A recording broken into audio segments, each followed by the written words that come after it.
सिद्ध प्रभु परमात्मा रामचंद्र जी की प्राण प्रतिष्ठा में जिस जैन समाज ने दिल खोलकर सभी भक्तों को भोजन कराया, उन्हें बदले में ये मिल रहा है कि उनके जो प्रथम तीर्थंकर हैं, अर्थात जो सिद्ध प्रभु परमात्मा राम जी हैं, उनके दादा परदादाओं में गिनती आती है हमारे आदिनाथ दादा की। ये उन्हीं के तो वंशज हैं। अयोध्या का सर्वप्रथम राज्य प्रभु आदिनाथ भगवान का ही था। तो क्या अपने दादा परदादाओं को सनातन धर्म में अपशब्द कहने की परंपरा चली आ रही है क्या? अरे हमारे आदिनाथ दादा ने तो कब की अयोध्या छोड़ दी थी, और हमारे आदिनाथ दादा को रामचंद्र जी के चढ़ावे में चढ़ने वाले किसी भी धन से भी कोई मोह नहीं है। ये धन तो इनके ऊपर वार कर उतार कर छोड़ा हुआ है। जी हाँ, तो इस अहंकार में हमारे प्रभु आदिनाथ दादा का जिस तरह से स्थान नहीं दिया गया, उनका गुणगान नहीं किया गया, उनके बारे में दो शब्द किसी से कहे नहीं गए, इतना मन छोटा है। अरे हमारे 24 तीर्थंकर भगवान यदि अपना पुण्य त्याग कर सिद्ध शिला पर नहीं जाते ना, उन्होंने अपना पुण्य त्यागा, ये उनके ऊपर नियम होता है, वो अपना पुण्य भी छोड़ देते हैं। प्रकष्ट पुण्य जिसे कहते हैं, प्रकष्ट पुण्यवंता। तो आज सिद्ध प्रभु रामचंद्र जी और वासुदेव कृष्ण महाराज की पूजा नहीं होती। ये तो इन 24 तीर्थंकर प्रभु परमात्माओं का एहसान है, उपकार है, जो उन्होंने करके छोड़ दिया, और उस उपकार का बदला इस तरह से चुकाया जा रहा है। अरे ये वो आदिनाथ भगवान है जिसे सनातन धर्म में भगवान शिव मानकर सनातन धर्म वाले रोज सुबह जल चढ़ाने जाते हैं, समझे?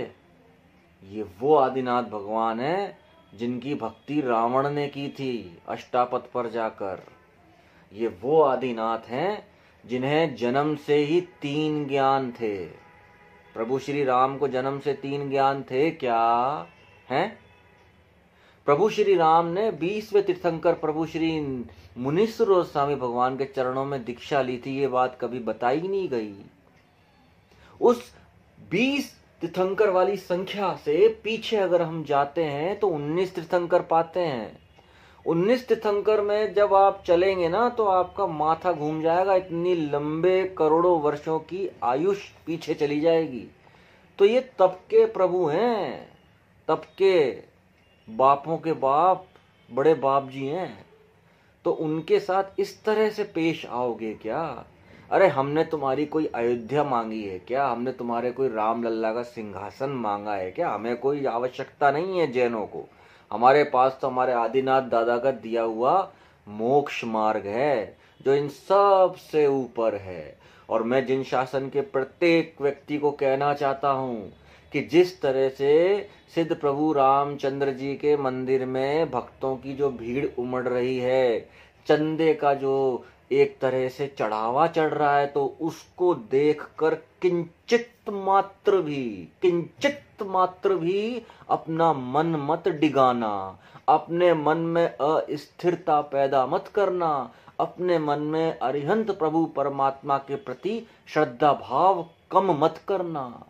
इनकी महिमा वो ही जानता है जो इनके चरणों में अपने आप को समर्पित कर देता है। जी हाँ, मैं फिर कह रहा हूं समस्त जैन धर्म के, जैन समाज के सभी जैन वासियों से कि प्रभु परमात्मा 24 तीर्थंकर भगवानों ने उपकार किया है हम सब पर, हमें मोक्ष का मार्ग देकर, एक अनमोल रतन देकर, जिसकी कोई भी कीमत नहीं है संसार में, कोई भी मोल नहीं है उस रतन का।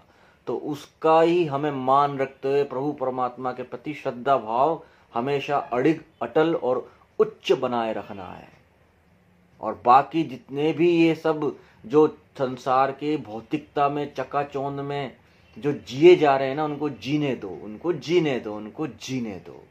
क्योंकि आने वाले समय में प्रभु आदिनाथ दादा के जो अपमानजनक शब्द उनके लिए उपयोग किए गए हैं, अरे प्रभु परमात्मा के लिए 64 इंद्र उतर कर आते हैं, जन्म लेते हैं। जब आए थे क्या रामचंद्र जी के लिए और कृष्ण जी के लिए 64 इंद्र उतर कर हैं, लेकर गए थे क्या उनको मेरू पर्वत पर अभिषेक कराने?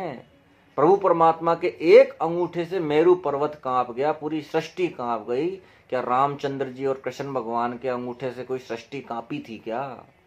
लो, आज हमारे आदिनाथ दादा का जिस तरह से अपशब्दों से अपमान किया गया है ना, तो उसका भी हम मोल यहीं चुका देते हैं इसी वीडियो में। प्रभु श्री राम राजकुमार थे।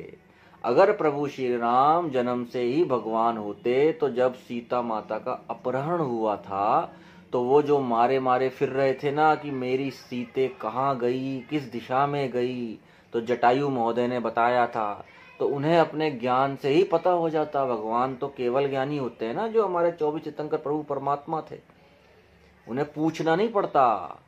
और जब लक्ष्मण जी को मेघनाथ की सिद्धि जो लग गई थी शक्ति, तो लक्ष्मण जी मृत्यु अवस्था को प्राप्त हो रहे थे, तो सुषेण वेद को बुला के लाने की आवश्यकता नहीं होती। रामचंद्र जी के समय में रामचंद्र जी खुद बता देते, हनुमान जी जाओ लेकर आओ पर्वत से औषधि। और उसके बाद जब बाली का और सुग्रीव का युद्ध हो रहा था, तो भी रामचंद्र जी अगर भगवान होते तो उन्हें ये बताने की आवश्यकता नहीं होती कि बाली और सुग्रीव की पहचान कैसी जाए, अपने आप अपने ज्ञान से पहचान लेते।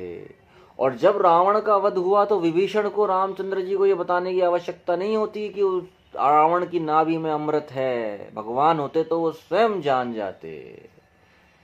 बाद में बने हैं भगवान तो जब वो विहल हो गए थे ना, जब सब कुछ छूट गया था।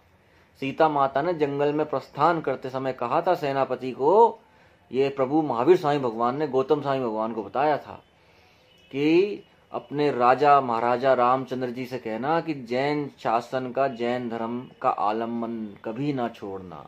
सीता माता ने अशोक वाटिका में 14 वर्षों तक नमोकार मंत्र का कंटिन्यू जाप किया था, जिससे उनमें तेजोलेशा उत्पन्न हो गई थी, अर्थात अपनी आंखों की शक्ति से केंद्रित कर दें तो किसी को भी जला के भस्म कर दें, ऐसी उनमें शक्ति थी। और वो आसपास की जो राक्षसनियां उनकी तरफ पहरा देती थी ना, वो इस चीज को जानती थी और श्रद्धा से नमन करती थी, क्योंकि उन्होंने एक तिनके पर अपनी दृष्टि केंद्रित की थी तो वो जलकर भस्म हो गया था।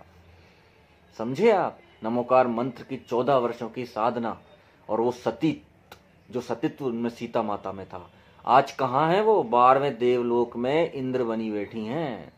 समझे? तुम लोगों को तो इतना भी ज्ञान नहीं होगा ना कि सीता माता तो धरती में समा गई है ना। और सुनो, जब अरिहंत प्रभु परमात्मा मुनीश्वर स्वामी भगवान के चरणों में रामचंद्र जी गए तो किसने भेजा? माता कौशल्या ने भेजा। वो विहल हो गए थे। विहल समझते हो ना, बेचैन होना कि हे माँ मुझे क्या मिला इस जीवन में। युद्ध हुआ, रावण को मारा, सीते के साथ 14 वर्ष वनवास काटा, अब सीता भी गई, लवकुश मेरे पुत्र भी मेरे साथ नहीं, इस सिंहासन का, इस राजकाज का क्या करूं? पिता के साथ भी नहीं रहा, मृत्यु को वो जो प्राप्त हुए तब भी उनके सिराने नहीं खड़ा था, सब कुछ मैंने त्यागा ही त्यागा, उसके बाद भी मुझे क्या मिला? तो माता कौशल्या ने कहा था, अब जिस तरह का तुम्हारा मन का भाव है तो अब तुम मुनीश्वर स्वामी भगवान, जो उस समय तीर्थंकर थे, सब लोग जैन धर्म मानते थे, उनके पास जाकर अपने आत्मा का कल्याण करो।